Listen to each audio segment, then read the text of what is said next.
রাগ করে ঘর থেকে বেরিয়ে পড়লাম। এতটাই রেগেছিলাম যে বাবার জুতোটা পরেই বেরিয়ে এসেছি। বাইকই যদি কিনে দিতে পারবে না, তাহলে ছেলেকে ইঞ্জিনিয়ার বানাবার শখ কেন? হঠাৎ মনে হলো পায়ে খুব লাগছে। জুতোটা খুলে দেখি একটা পিন উঠে আছে, পা দিয়ে একটু রক্তও বেরিয়েছে। তাও চলতে থাকলাম। এবার পাটা ভিজে ভিজে লাগলো। দেখি পুরো রাস্তাটায় জল।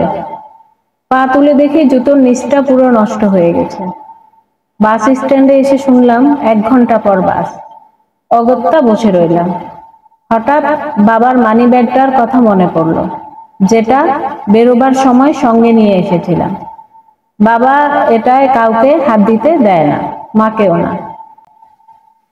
এখন দেখি কত সাইড করেছে। খুলতেই 3টে কাগজের টুকরো বেরোলো। প্রথমটায় লেখা ল্যাপটপের জন্য 40,000 লোন। কিন্তু আমার তো ল্যাপটপ আছে, পুরনো বটে। দ্বিতীয়টা একটা ডাক্তারের প্রেসক্রিপশন, লেখা নতুন জুতো ব্যবহার করবেন। নতুন জুতো?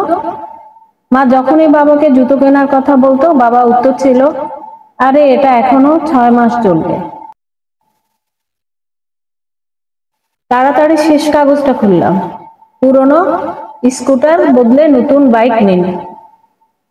লেখা শোরুমের কাগজ, বাবার স্কুটার।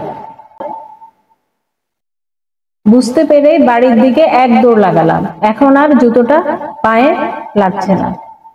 বাড়ি গিয়ে দেখলাম বাবা নেই, জানি কোথায়। এক দৌড়ে সেই শোরুমটায় দেখলাম স্কুটার নিয়ে বাবা দাঁড়িয়ে।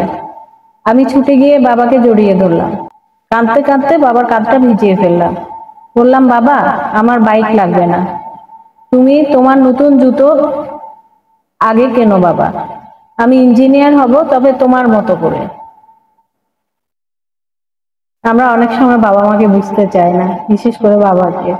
আমরা মনে করি বাবা টাকা রোজগারের মেশিন, কিন্তু বাবা যে কত কষ্ট করে সংসারে বাচ্চা কাচ্চার জন্য, তার ওয়াইফের জন্য, বাবা মায়ের জন্য করে, এটা কি আমরা আদৌ বুঝি?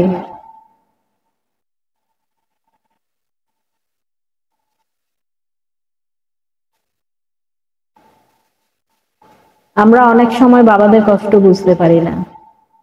বাবারা যে কত কষ্ট করে সংসারের হাল ধরে, সবকিছু ম্যানেজ করে, সবার মনের ইচ্ছাগুলো পূরণ করে, রোদে পুড়ে বৃষ্টিতে ভিজে, ছেঁড়া শার্ট গায়ে, ছেঁড়া জুতা পায়ে হাঁটে। কয়জন আমরা এটা খেয়াল করি? সব বাবারা ভালো থাকুক, সব বাবাদের জন্য শুভকামনা। সবাই সুস্থ থাকুক, যে যেখানে থাকুক, সবাই ভালো থাকুক।